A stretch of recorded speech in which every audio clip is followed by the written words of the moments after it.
They say it never rains in LA, the land of seemingly perpetual sunshine, where the weather is perfect and never screws up your shoots. And for about a day that was true. Of course, anyone who's been watching the news lately or who's been there knows that's a bunch of crap. Holly and I were hoping for a sunnier day at the beach, but realized pretty quickly that overcast and drizzly might actually work, especially if the drizzly part could hold off just a little bit. I think this beach was the Gladstones or something like that. I don't know, I'm not good with beaches. But after looking around the coast for a few minutes, we decided to climb down those stones that you see right there and see what we could get here. I think this isolated us from the busy road, the plentiful buildings, and a lot of people just kind of milling around, even flags and other things you'll see on the beach just above us as the video goes. Pointed this way, all we really had to deal with was a few surfers, and those are pretty easy to Photoshop out, so I wasn't too worried. I wish we could have gotten more onto the rocks, but safety first. A theme emerged from this trip, among other things, that I probably need to find somebody to help film when I'm doing this stuff, because it's really hard to keep up with the camera, especially in a place that's unfamiliar where I don't really know how people behave when you sit down a camera to record. But the symptom of that right now, other than this awkward shot, is that there's no sound on this entire segment because I hadn't turned on the microphone yet. Hold that. Oh, there it goes. So let's look at a mixture of Portra 400 and Cinestill 400D, which I led off the whole session with. The colors are very similar overall. I think a little more punch in the Cinestill 400D, but a little more crispness and clarity out of the Portra 400. I think they compare very favorably, and it's very hard for me to tell when something's small on the screen, which leads me to a mini rant. You know, when people say it's like, oh, you can't tell the film apart from the digital, or you can't tell this film apart from that film, they're always saying it in context to seeing the picture the size of a postage stamp on your phone. Just think about that next time someone tries to do that.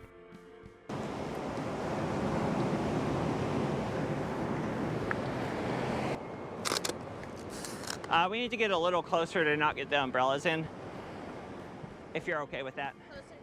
To save myself some Photoshop headaches later, I decided that moving closer to the rocks would help remove the unwanted elements from the frame. Of that same pose? Yeah, if you don't mind. All right. You can see the aforementioned flags and other things at the top of the frames, and you'll notice as I get lower and closer to the rock that it's harder to see that riffraff in the background. And these shots, I could probably clone out the flags in Photoshop, but I mean, I kind of don't care right now. Maybe if I figure out what I want to do with it down the road. But for now, you're seeing it as it is and as it was shot for the most part. And yes, that's some weird marking on the film right there. That is from a roll of pretty old Fuji 160. Otherwise looked pretty nice, and I think if I shoot it around 100, it should be really good in the future. I was excited to shoot on and near the rocks. For really, one of the inspirations on this shoot was the artist Anne Brigman, who you should definitely check out. But as you'll see, the water started coming up more and more, the tide, I guess, and it started getting a little close to these rocks. Yeah, this is great. Here we go. And 2 more shots. And while we're here, I'd like to thank my patrons listed here on screen. Thank you so much for your support. It means a lot. It really helps. And you can join all these awesome people for as little as $1 a month. Go to the link in my description or to that link you see on the screen, and you can sign up. I appreciate it, and thank you. All right. That's the end of that roll. I'm going to switch to black and white in a different lens. I like that. That's great.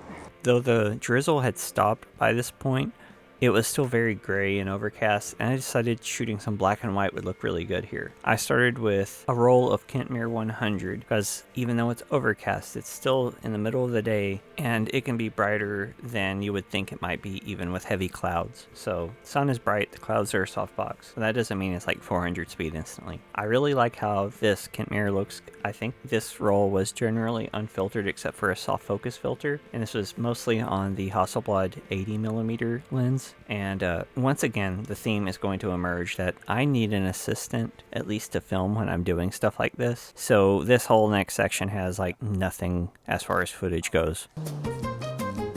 Oh, that was the last one, I think, but I'm going to try it anyway. So yeah, here I shot with a roll of Catlabs 320 with a red filter on it. It's probably a 3-stop filter, and you can definitely see the increase in contrast here, and it's definitely not just because of the Catlabs film. Both of these rolls were developed in 510 Pyro, which also probably helped with highlight retention, which is especially good on this roll. I really love how it looked with the red filter, even though maybe in hindsight I would probably pick orange instead to kind of get a middle ground on the effect. But really, I'm very pleased with it.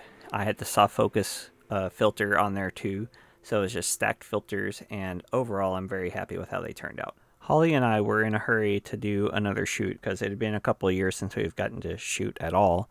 So this next shoot you'll see there is absolutely no footage, but you'll have a slideshow of many photos which I will talk about.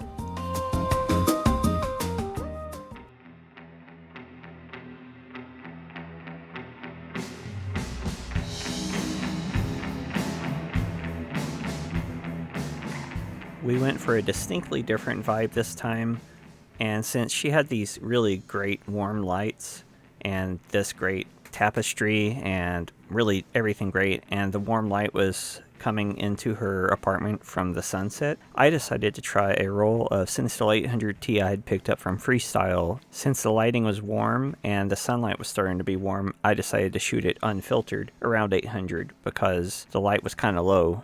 So we decided to really step up the moodiness here, and I shot, I think, Kentmere 400 with a red filter out here on the balcony overlooking some road in Hollywood. And I've wanted to do something like this overlooking a more interesting area than I'm usually privy to, and I think the mood for the piece really works with the red filter, and also added a lot of contrast in the shadow areas, which is pretty much where we were. There wasn't a lot of direct sunlight because again it was cloudy, and I just really like how these turned out, especially since that green dress basically turned black, and that was due to the red filter, of course. Another nice effect of the red filter is that, for some shots at least, it made the sky show up at all, which it wouldn't have in a lot of these shots, because even though it was low light, this was still essentially backlit. So I was very pleased with how these all turned out. It was a lot of fun to finally see Holly again and shoot with her again, and thank you for checking this out. I'll have probably one more California related vlog, so if you'd like to see that and any of my other videos, like, subscribe, turn on notifications, leave a comment, click on these videos and see more, and I will see you soon. Thanks. Bye.